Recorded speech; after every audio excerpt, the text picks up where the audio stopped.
Chapter 1, The Echoes Begin. In the shadow of the jagged Velrathar mountains, where the wind howled like a chorus of lost souls, lay the forgotten city of Calthris. Once a thriving hub of trade and culture, it now stood as a crumbling monument to a mysterious calamity that had driven its people away centuries ago. The streets, lined with skeletal remains of grand towers and marketplaces, were silent, except for the whispers. No one knew where the whispers came from. Some said they were the voices of the dead, trapped in the stones. Others claimed it was the wind playing tricks through the hollowed-out ruins. But for Alara Vane, a daring explorer with a penchant for unraveling the impossible, the whispers were a siren's call she could no longer resist. Alara was no stranger to danger. At 28, she had already mapped uncharted jungles, unearthed relics from sunken kingdoms, and faced beasts that defied nature. Her sharp green eyes and wild auburn hair made her a striking figure, but it was her relentless curiosity that defined her. She had heard tales of Calthris since childhood, stories of a hidden vault beneath the city, said to hold treasures beyond imagination and secrets that could reshape the world. The whispers, the legends claimed, were its guardians, luring the greedy to their doom and the worthy to their destiny. With her satchel slung over her shoulder, a dagger at her hip, and a leather-bound journal in hand, Alara arrived at the edge of Calthris under a blood-red sunset. The air was thick with dust and an eerie chill. As she stepped onto the cracked cobblestones, the whispers began, soft, overlapping murmurs that seemed to weave through the ruins like threads of a tapestry. She couldn't make out the words, but they tugged at her soul, urging her deeper. Chapter 2, The Stranger in the Shadows. Alara wasn't alone for long. As she navigated the labyrinthine streets, a figure emerged from the gloom, a man cloaked in tattered gray robes, his face obscured by a hood. He moved with the grace of a predator, silent despite the debris underfoot. In his hand, he held a staff topped with a faintly glowing crystal. "Who are you?" Alara demanded, her hand resting on her dagger. The man stopped, tilting his head as if studying her. "A wanderer," he said, his voice low and raspy, like stone grinding against stone. "Like you, drawn by the whispers. They call to those who seek, don't they?" Alara narrowed her eyes. "You know what they are." "Not yet," he admitted, stepping closer. The crystal on his staff pulsed faintly, casting a dim light across his weathered features, sharp cheekbones, a scarred jaw, and eyes that gleamed like polished obsidian. "But I've been searching longer than you have. My name is Torin. And if you want to survive this place, you'll need me." She didn't trust him, but there was something in his tone, knowledge, perhaps, or desperation, that made her hesitate. "I work alone," she said finally. Torin chuckled, a dry, humorless sound. "Not here, you don't. The vaults don't open for one heart alone. The whispers demand more." Against her better judgment, Alara agreed to a temporary alliance. Together, they pressed deeper into Calthris, following the whispers as they grew louder, more insistent. The ruins seemed to shift around them, walls rearranging, streets looping impossibly back on themselves. It was as if the city itself were alive, testing them. Chapter 3, The First Trial. After hours of wandering, they reached a massive plaza dominated by a towering statue of a robed figure, its face eroded by time. At its base was a circular stone slab etched with runes Alara couldn't decipher. The whispers crescendoed here, reverberating in her chest like a drumbeat. Torin knelt, tracing the runes with his fingers. "This is it," he muttered. "The gateway to the vaults. But it's sealed. How do we open it?" Alara asked, scanning the slab for any sign of a mechanism. Torin's eyes darkened. "A sacrifice. The whispers demand balance, life for life, blood for passage." Alara recoiled. "I'm not killing anyone." "Not death," Torin clarified, pulling a small knife from his cloak. "Will. A piece of yourself, freely given." He sliced his palm, letting crimson droplets fall onto the runes.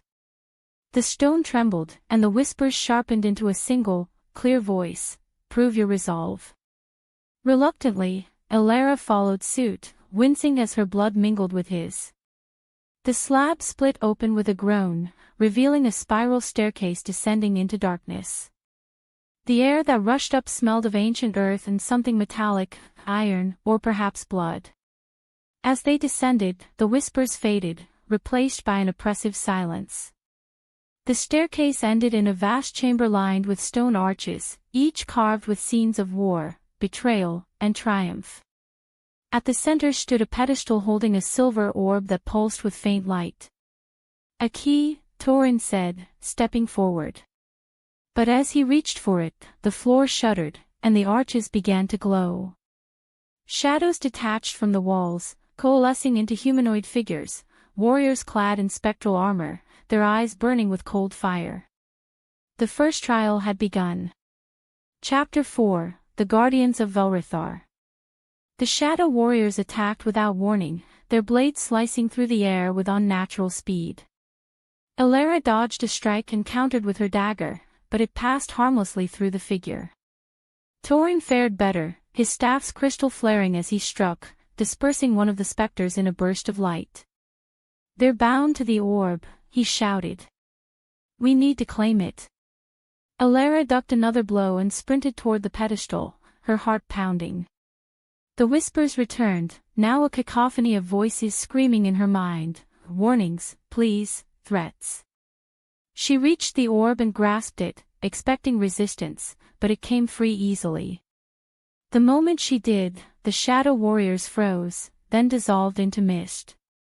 The chamber rumbled, and a hidden door slid open on the far wall. Torin joined her, breathing heavily. "One trial down," he said. "How many more, I wonder?" The orb glowed warmer in Elara's hands, and she felt a pull, a direction. "This way," she said, leading them through the door. Chapter 5: The Heart of the Vaults. The path beyond twisted through a series of chambers, each more surreal than the last. One was filled with mirrors that reflected not their faces, but their fears. Elara saw herself abandoned and forgotten, while Torin's reflection showed him consumed by flames. Another chamber forced them to solve a puzzle of shifting tiles under a ceiling that slowly descended, threatening to crush them. With each trial, the whispers grew clearer, revealing fragments of a story. Velrathar, a kingdom of scholars and warriors, had sought immortality through forbidden rituals. Their hubris unleashed a cataclysm, sealing their greatest minds, and their darkest secrets, in the vaults. The whispers were their echoes, bound to protect the treasure within. At last, they reached the heart of the vaults, a cavernous hall dominated by a crystalline throne. On it sat a skeletal figure clad in regal robes, its bony hands clutching a crown studded with black gems. The air thrummed with power, and the whispers became a deafening chorus. "This is it," Torin breathed. "The crown of eternity. It grants dominion over life and death." Elara hesitated. "And the price?" Before Torin could answer, the skeleton's eye sockets flared with light, and it rose, its voice a hollow boom. "One may claim me. One must remain." Chapter 6: The Final Choice. The skeletal guardian advanced, its presence radiating cold menace. Elara and Torin fought back to back, her agility complementing his raw power. But it was clear the creature couldn't be destroyed, only delayed. "We can't both leave," Torin said, parrying a blow. "The vaults demand a keeper." Elara's mind raced.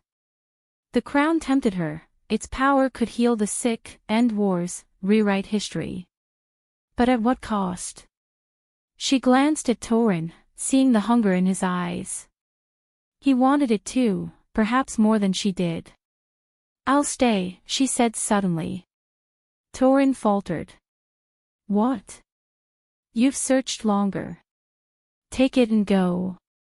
She didn't trust him with it, but she trusted herself less. The vaults had tested her resolve, and she feared what she might become if she wielded such power. Thorin stared at her, then nodded.